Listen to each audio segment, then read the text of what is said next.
Romantic গল্প তো তোমরা অনেক শুনেছ, কিন্তু আজকের গল্পটা একদমই ভিন্ন। দেখে মনে হবে একটা রোবটের সাথে একটা ছেলের প্রেম, কিন্তু আসলেই কি তাই? এই মেয়েটা কি সত্যিই রোবট? আর একটা অনাথ সাধারণ ছেলের জীবনে এত আধুনিক সুন্দরী রোবট কোত্থেকে আসলো, আর কিভাবেই বা আসলো? না না, দাঁড়ান, আগে দেখতে হবে এটা কি সত্যিই রোবট কিনা। এই গল্পটা আপনাকে মাস্ট বি ঘোরাবে, কিন্তু আমি কথা দিচ্ছি গল্পটা শেষ করার পর আপনার মাথায় একটা অদ্ভুত প্রশ্ন ঘুরবে, সেটা হলো ভালোবাসা কি সত্যি এমনও হয়? তো এই যে ছেলেটাকে দেখতে পাচ্ছেন তার নাম জিরো। হ্যাঁ, ঠিকই শুনেছেন, জিরো। আর নামের মতো তার জীবনটাও আসলে মূল্যহীন, কারণ জিরো জীবনে খুবই একা। তার জীবনে আপন বলতে কেউ নেই যে তার একটু পাশে দাঁড়াবে, আর এই কারণে সে সবসময় বেশ দুঃখীই থাকে। তার সবসময় কেমন যেন একটা খালি খালি লাগে। একদিন জিরো শপিং মলে কেনাকাটা করছিল, সেখানেই তার নজর পড়ে একটা মেয়ের উপরে। মেয়েটা জিরোর দিকে তাকিয়ে মিষ্টি করে একটা হাসি দেয়, কিন্তু জিরো তো কিছুই বুঝতে পারে না। সে কিছু বলার আগেই মেয়েটা সেখান থেকে চলে যায়। মেয়েটা ওই মল থেকে কিছু পোশাক চুরি করে পরে নেয় এবং চুপি সারি সেখান থেকে কেটে পড়ে। আজ আবার ছিল জিরোর জন্মদিন। প্রতি বছরের মতো এবারও সে একাই তার জন্মদিন সেলিব্রেট করতে একটা রেস্টুরেন্টের দিকে যাচ্ছিল, কিন্তু সেই মেয়েটি আবারও তার সামনে আসে।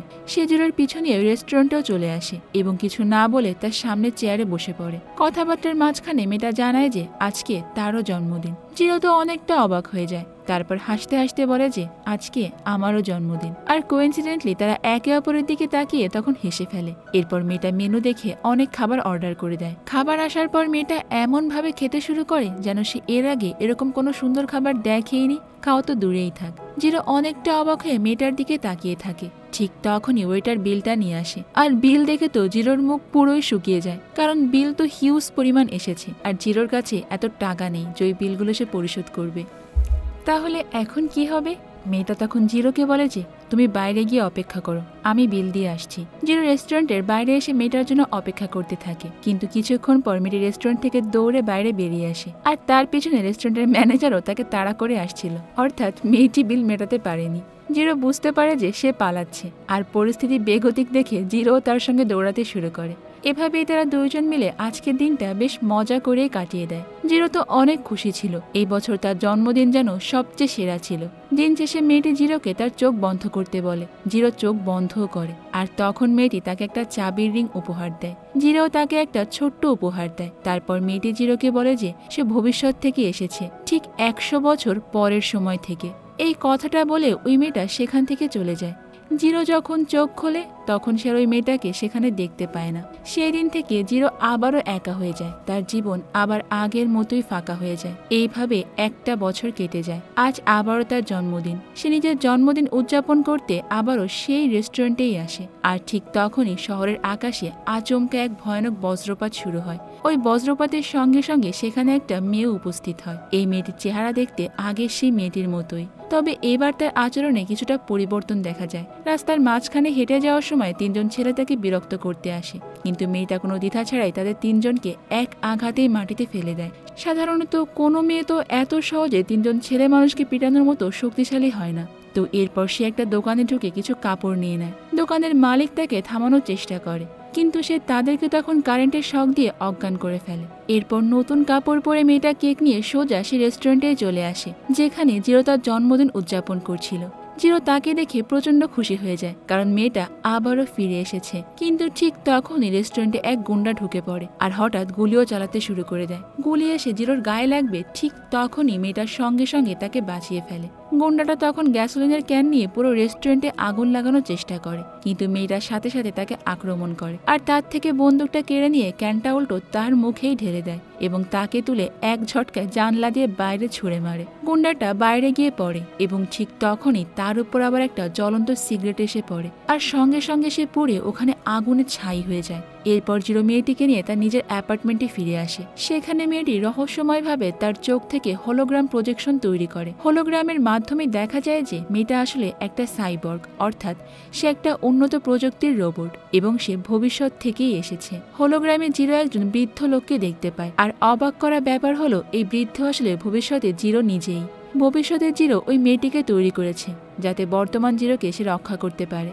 বৃদ্ধ জিরো তাকে জানায় যে ভবিষ্যতে এমন কিছু বিপদ আসছে যা বর্তমান জিরোর জীবনের জন্য হুমকি স্বরূপ। আর এই সব বিপদ থেকে তাকে রক্ষা করতে এই সাইবর্গকে তার কাছে পাঠানো হয়েছে। এই কথা শুনে জিরো তো অনেকটা অবাক হয়ে যায়। সে বিশ্বাসই করতে পারছিল না যে ভবিষ্যতে সে নিজে এই অসাধারণ রোবটটা তৈরি করবে। সাইবর্গ মেয়েটি জিরোকে আরও জানায় যে তার মধ্যে কোনো অনুভূতি নেই, কারণ সে একটা রোবট। তবে গতবার যে মেয়েটা এখানে এসেছিল তখন তার মধ্যে কিন্তু আবেগ অনুভূতি ছিল, যেটা রোবটের জন্য অনেক অস্বাভাবিক। তো পরের দিন জিরো যখন কলেজে যাওয়ার জন্য তাড়াহুড়ো করছিল এবং দেরি হয়ে যাচ্ছিল, তখন সাইবর্গটি জিরোকে তার কাঁধে তুলে নেয় এবং বুলেটের গতিতেই ছুটতে থাকে। সে এত দ্রুত গতিতে দৌড়ায় যে আশেপাশের মানুষ খালি চোখে কিছুই দেখতে পাচ্ছিল না। কলেজে আসার পর জিরোর ক্লাসমেটরা, যারা আগে কখনোই জিরোর সঙ্গে কথা বলতো না, তারা এত সুন্দরী মেয়েকে জিরোর সঙ্গে দেখে তাকে পার্টিতে ইনভাইট করে। জিরো সাইবর্গকে নিয়ে সেই পার্টিতে চলে যায়, যেখানে সবাই মিলে অনেক আনন্দ করতে থাকে। পার্টিতে মজা করতে করতে জিরো ভুলে গিয়ে সাইবর্গকে এক গ্লাস ড্রিঙ্ক অফার করে ফেলে, আর সাইবর্গ ওই ড্রিঙ্কসটা খেয়েও ফেলে। ওই ড্রিঙ্কসটা সাইবর্গের রোবোটিক ফাংশনে সমস্যা তৈরি করে এবং সে হঠাৎ করে অদ্ভুত রকম আচরণ করতে করতে নিজের ঘাড় উল্টো দিকে ঘুরিয়ে ফেলে, যা দেখে তো সেখানে থাকা সবাই ভয় পেয়ে যায়। পরিস্থিতি বেগতিক দেখে জিরো দ্রুত তাকে নিয়ে সেখান থেকে বেরিয়ে আসে।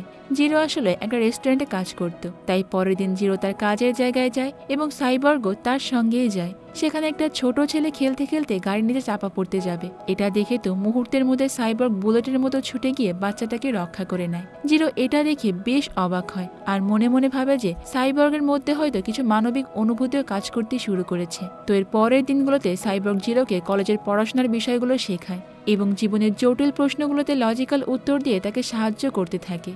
এরই মধ্যে জিরো নিজেই সাইবর্গের প্রতি আকৃষ্ট হয়ে পড়ে, যদিও সে ভালো করেই জানে সাইবর্গের মধ্যে কোনো আবেগ অনুভূতি নেই। এরপরে একদিন রাস্তার পাশে থাকা বাসের নিচে জিরোর একটা কয়েন চলে যায়, আর সাইবর্গ সহজেই সেই বিশাল বাসটি তুলে ফেলে। জিরো তো তার এমন অসম্ভব ক্ষমতা দেখে পুরো অবাক হয়ে যায়। এক সকালে জিরো ঘুম থেকে উঠে দেখতে পায় যে সাইবর্গের মুখে কিছু ধুলো জমেছে। এরা দেখে জিরো তাকে মুখ পরিষ্কার করতে বলে। ঠিক তখনই টিভিতে একটা ব্রেকিং নিউজ আসে। শহরের একটা বিল্ডিং এ ভয়াবহ আগুন লেগেছে, আর তখনই সেখানে একটা অপরিচিত মেয়ে এসে সবার জীবন বাঁচিয়েছে। এখানে জিরোর আর বুঝতে বাকি থাকে না যে এই কাজটা কে করেছে। তো জিরো সাইবর্গের এই সাহসিকতার কাহিনী দেখে খুবই খুশি হয়ে যায়। তার মনে হয় যে সাইবর্গ শুধু একটা রোবট নয়, তার মধ্যে কিছু মানবিক গুণাবলীও রয়েছে যা সে আগে কখনোই ভাবেনি। একদিন সাইবর্গ জিরোকে তার গ্রামে যাওয়ার জন্য প্রস্তাব দেয়, তবে জিরো সেখানে যেতে চায় না, কারণ তার গ্রামের কথা মনে পড়লে তার মনটা অনেক খারাপ হয়ে যায়। তার গ্রামে এক ভয়াবহ ভূমিকম্পে সবকিছু ধ্বংস হয়ে গিয়েছিল। সাইবর্গ তখন তাকে বলে, যদি তুমি তোমার গ্রামের স্মৃতি না দেখো তাহলে সারা জীবন তোমার মনে অনেক আফসোস থাকবে। এটা শোনার পর জিরো নিজের আবেগকে নিয়ন্ত্রণ করতে পারে না, আর সে অবশেষে সিদ্ধান্ত নেয় যে সে তার গ্রামে একবার হলেও যাবে।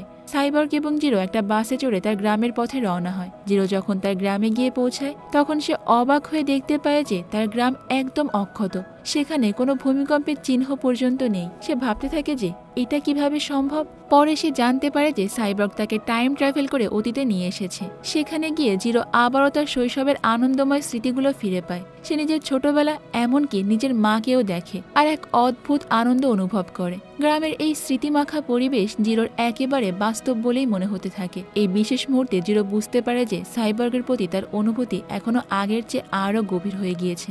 সাইবর্গের সাহায্যে সে নিজের জীবনে সব থেকে মূল্যবান অংশ আবারও ফিরে পেয়েছে, আর এটা ছিল তার কাছে অনেকটা গুরুত্বপূর্ণ।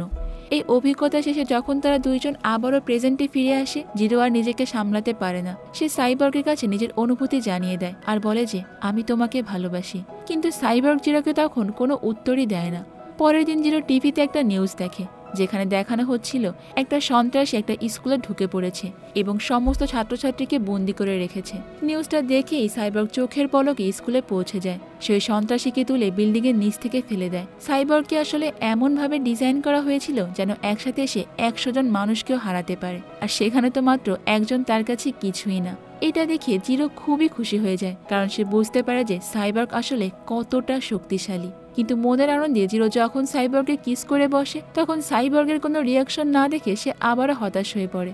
সাইবর্গ তো একটা রোবট, তাই তার মধ্যে আসলে কোনো প্রকার আবেগই ঠিকমতো কাজ করে না। কিন্তু এই বাস্তবটা জিরোর কাছে বিশ্বাস করা খুবই কঠিন হয়ে পড়ে। সে তো মনে করে এই রোবটটাকে সে ভালোবেসে ফেলেছে, তাই জিরো আরও পরীক্ষা করে সাইবর্গকে যাচাই করার সিদ্ধান্ত নেয়। একদিন সে একটা ক্লাবে যায় এবং সেখানে সাইবর্গকে জেলাস ফিল করাতে সে অন্য মেয়ের সঙ্গে ডান্স করা শুরু করে। যদি সাইবর্গ এটা দেখে কোনো রিয়াক্ট করে, তখন সে বুঝতে পারবে সাইবর্গ সাইবর্গের মধ্যে কোনো আবেগ আছে, কিন্তু সাইবর্গের এসব নিয়ে কোনো রকম মাথা ব্যথা ছিল না। সে শুধু শান্তভাবে সেখানে দাঁড়িয়ে থাকে। এরপর জিরো সাইবর্গকে আরো খেপানোর জন্য তার সামনে সেই মেয়েটাকে কিস করে, কিন্তু এতেও সাইবর্গের মধ্যে কোনো পার্থক্যই দেখা যায় না। কিন্তু তার বদলে জিরো যে মেয়েটাকে কিস করেছিল সে জিরোর গালে সজোরে একটা থাপ্পড় মেরে বসে।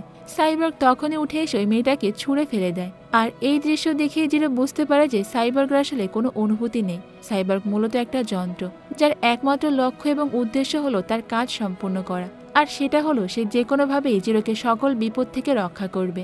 সাইবর্গকে আসলে বিশেষভাবে জিরো নিরাপত্তার জন্যই ডিজাইন করা হয়েছিল, যাতে সে তাকে যে কোনো বিপদ থেকে রক্ষা করতে পারে। কিন্তু জিরো এখন বিভ্রান্ত এবং মনের কষ্টে ছিল, কারণ সে সাইবর্গের প্রতি মন থেকে দুর্বল হয়ে পড়েছিল, আর বিনিময়ে এটাও আশা করছিল যে সাইবর্গ তাকে ঠিক একইভাবে ভালোবাসে। কিন্তু এটা তো কোনোভাবে সম্ভব ছিল না। তাই জিরো রাগ করে সাইবর্গকে তার জীবন থেকে চলে যেতে বলে, আর সে একাই বাড়িতে ফিরে আসে। পরের দিন সকালে যখন জিরো উঠে দেখে সাইবর্গ রুমে নেই, তখন সে তাকে অনেক খোঁজাখুঁজি করে, কিন্তু কোথাও পায় না।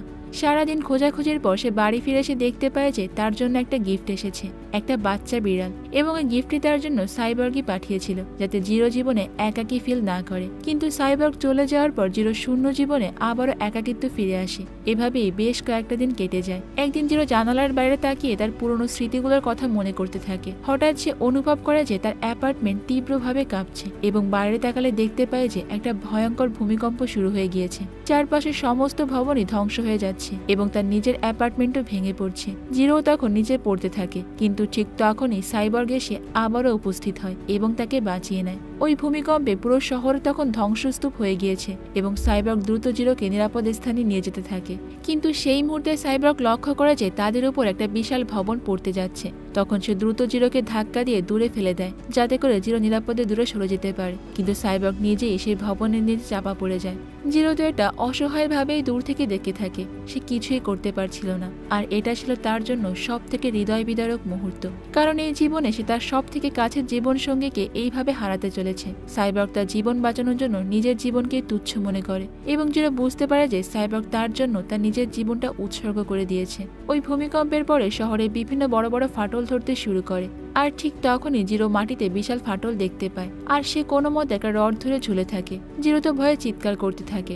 অন্যদিকে সাইবর্গ যে ধ্বংসস্তূপের নিচে চাপা পড়েছিল, তার চিৎকার শুনতে পেয়ে সেও নিজেকে ভেঙে ফেলে এবং জিরোকে বাঁচানোর জন্য বাইরে বের হয়ে আসে।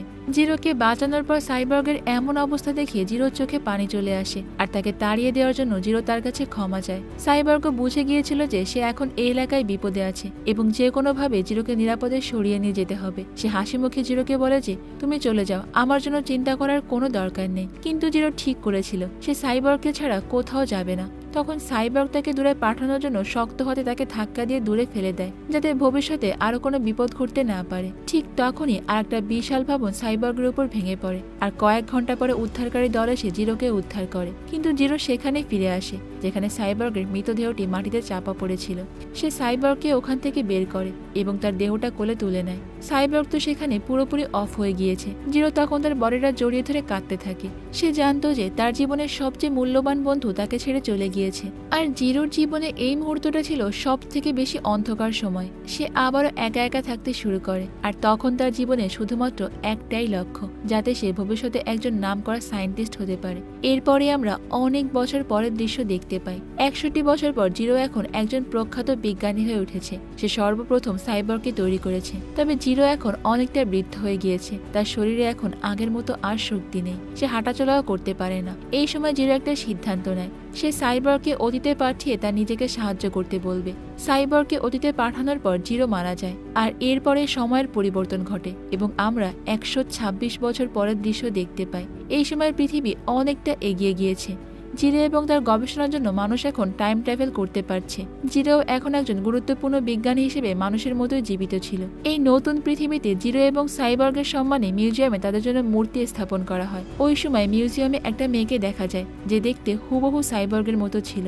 সে মিউজিয়ামে গিয়ে সাইবর্গের মূর্তিটি দেখে একদম চমকে ওঠে, কারণ সেই মেয়েটির চেহারা তো পুরোপুরি সাইবর্গের মতো ছিল, যাকে জিরো একসময় তৈরি করেছিল। এর কিছুদিন পর একটা নিলামে সাইবর্গের মূর্তিটা বিক্রির জন্য উঠানো হয়। আসলে এই সাইবর্গটাই ছিল অতীতে পাঠানো সাইবর্গের একটা ক্লোন। আর এই দুনিয়াতে যে মেয়েটা সাইবর্গের মতো দেখতে ছিল, সে নিজেই নিলামে তোলায় সাইবর্গটাকে কিনে ফেলে, কারণ সে অনেক দিন ধরে জানতে চাচ্ছিল কেন এই সাইবর্গটা তার মতো দেখতে। সাইবর্গকে কিনে নিয়ে এসে তার চিপটি বের করে এবং সেখান থেকে সাইবর্গ এবং জিরোর সমস্ত স্মৃতিগুলোই দেখতে পায়। এরপর সে টাইম ট্রাভেল করে 2006 সালে ফিরে যায়, যেখানে জিরো প্রথমবারের মতো ওই মেয়েটিকে দেখেছিল। আসলে প্রথমবার সে সাইবর্গকে নয়, বরং একজন বাস্তব মেয়েকেই দেখেছিল। এরপর 2006 সালে ফিরে গিয়ে সে জিরোর বার্থডে সেলিব্রেট করে, কিন্তু তারপর সে আবারও ফিউচারে চলে আসে। আর এই সমস্ত ঘটনায় আমরা আগেই দেখেছি। যখন ভূমিকম্পে পৃথিবী ধ্বংস হয়ে যায় তখন সাইবর্গ মারা যায় এবং জিরো তাকে জড়িয়ে ধরে কাঁদতে থাকে।